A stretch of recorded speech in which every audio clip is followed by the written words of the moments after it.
গতকালকে ঢাকা গাবতলী থেকে রাজশাহীর উদ্দেশ্যে ছেড়ে যাওয়া একটি বাসে ডাকাতি হয়।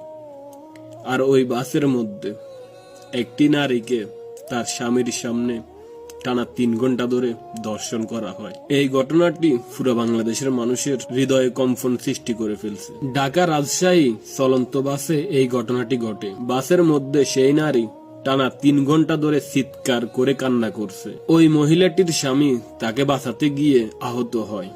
৫০ জন যাত্রী ডাকাতদের নির্যাতনে চুপ করে থাকা ছাড়া কোনো উপায় ছিল না। সেই নারী ক্রমাগত চিৎকার করে কান্না করছিল। সে ভাবছিল হয়তো তার চিৎকার কারো কাছে পৌঁছাবে, কেউ হয়তো তাকে বাঁচাতে এগিয়ে আসবে। ওই মহিলাটির এই কান্না উপদেষ্টা পরিষদে পৌঁছায় কিনা আমি জানি না। এই ধরনের ঘটনার পর অনেক দেশের আইন শৃঙ্খলা বাহিনীর প্রধান পদত্যাগ করেন, অনেক দেশের মন্ত্রীরা পদত্যাগ করেন। প্রধান উপদেষ্টা ডক্টর ইউনূস স্যারকে বলতেছি, আপনি বিভিন্ন সম্মেলনে দারুণ বক্তব্য দিতে পারেন, কিন্তু শাসক হওয়া আর মানুষের নিরাপত্তা বিধান করা অন্য জিনিস। এটা সবাইকে দিয়ে হয় না।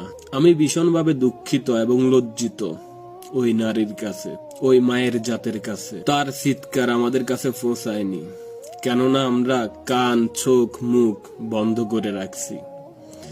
এই ঘটনার ২৪ ঘন্টা হয়ে যেতেছে, এখন পর্যন্ত দেখলাম না কোন কন্টেন্ট ক্রিয়েটর বা কোন প্রতিবাদী কণ্ঠস্বর এটা নিয়ে প্রতিবাদ করতে। এই ঘটনার সুস্থ তদন্ত করে ডাকাতদের আইনের আওতায় আনার জোর দাবি জানাচ্ছি। এটা আমাদের দেশের জন্য অনেক বড় লজ্জার বিষয়।